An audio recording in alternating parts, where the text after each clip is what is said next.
The road smelled of diesel and burned rubber, the sky a bruised gray, and men in oil-streaked greatcoats pressed themselves against cold steel while the engines around them coughed and died. That morning, every tank in the column had a band of smoke skirting its hull like a funeral shawl. Some would never move again. In 1943, the world learned a brutal lesson.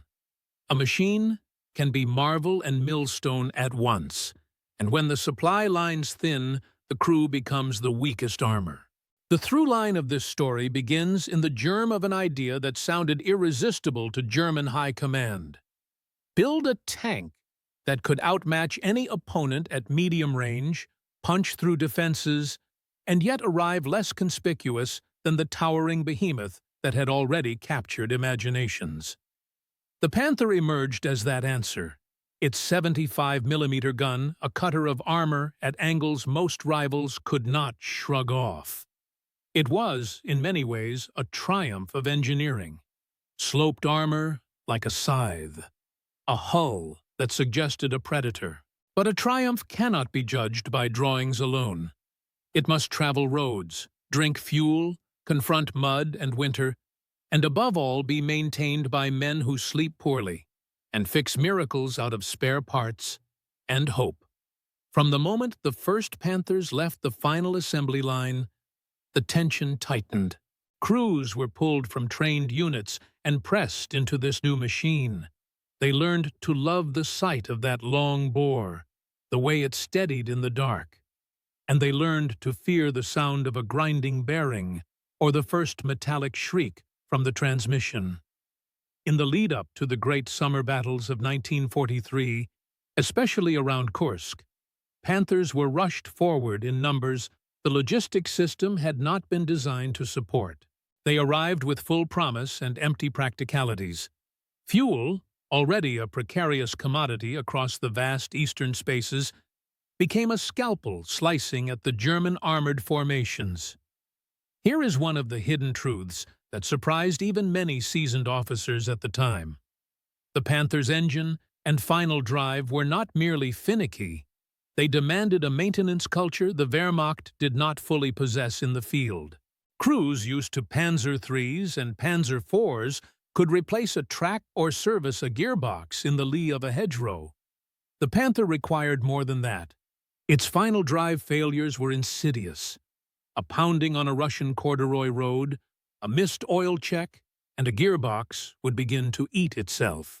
The result was not a simple immobilized tank that could be towed away. It was a burning, hulking prize that, when abandoned, drew enemy attention like a flare. Crews who tried to save their tanks often became targets, while bent double over a jack or wrench, the metal of their hands matching the color of their fatigue. Fuel shortages compounded the problem into mortal peril. Panthers were not efficient beasts.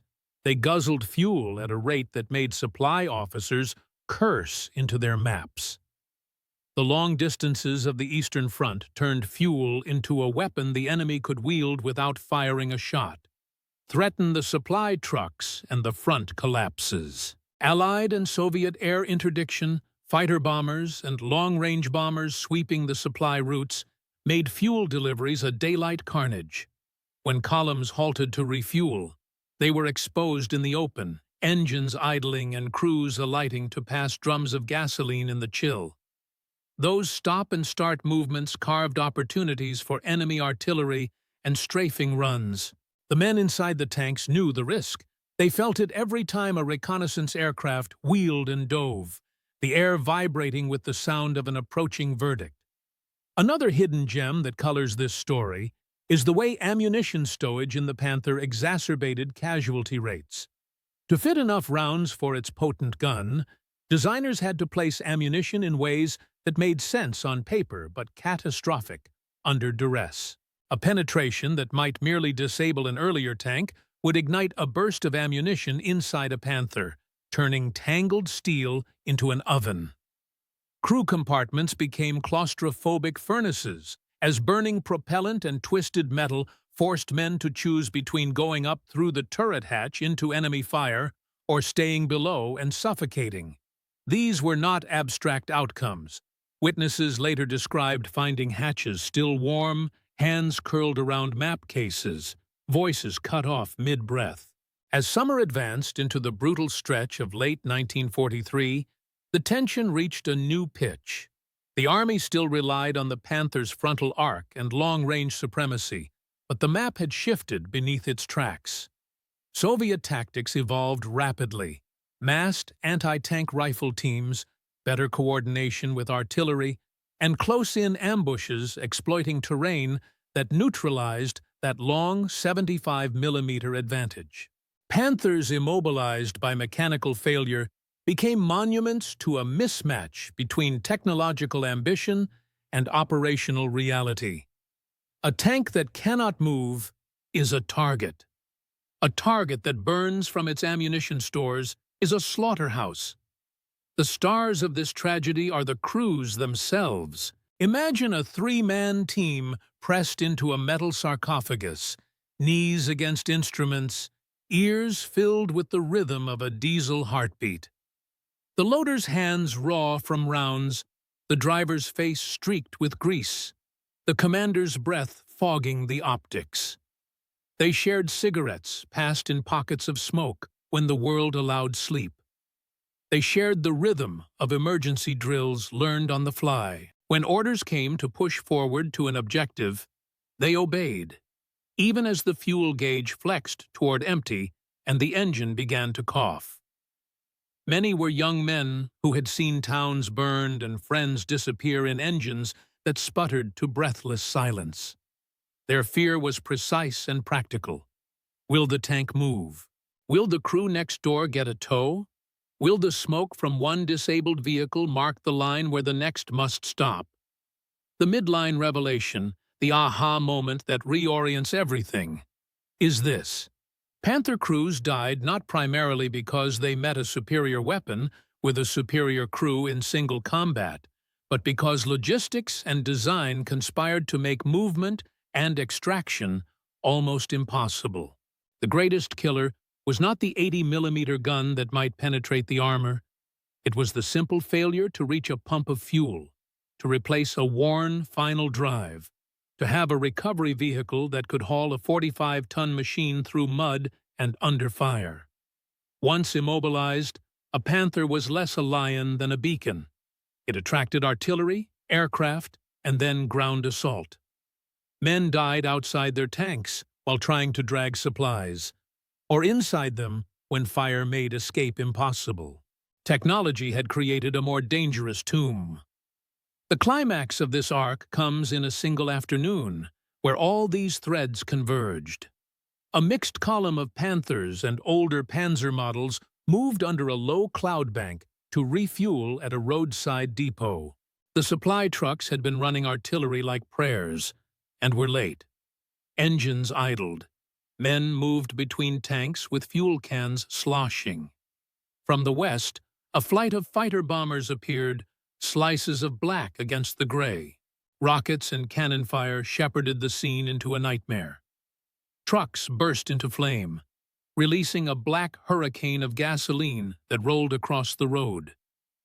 First one Panther caught, its final drive already whispering ruin, and then another. Crews scrambled. The sound of metal in collision filled the air, and men with faces bright with terror sprinted for ditch or shallow cover, only to be met by an artillery barrage called down on the smoke to deny rescue. The field turned into a hot, visible ledger of where strategy had failed to buy the men time.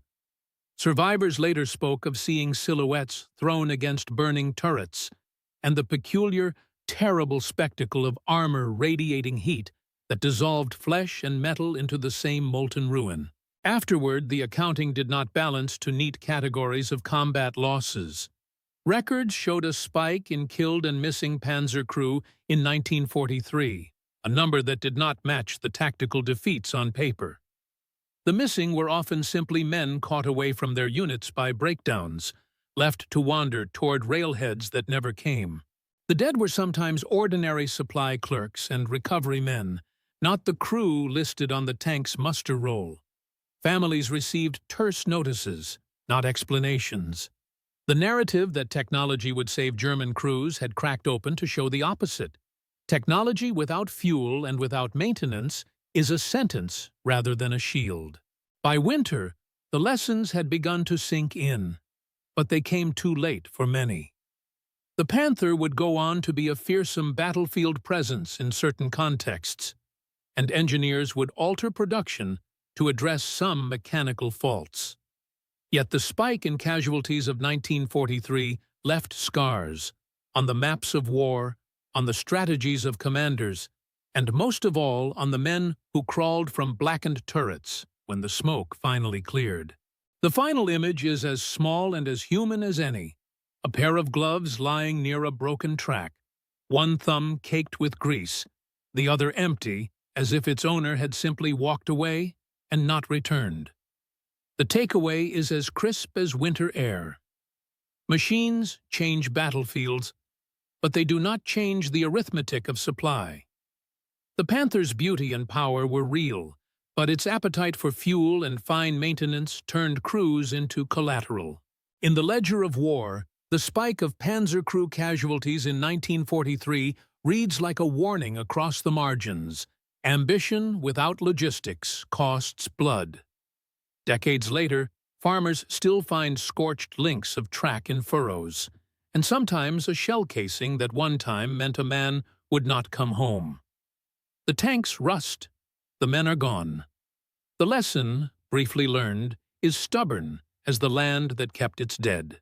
If you enjoyed this, tap like and subscribe. It really helps. And drop a quick comment telling us where you're watching from. The United States, the United Kingdom, Canada, Australia, or anywhere else in the world. Your reply helps the video reach more people just like you.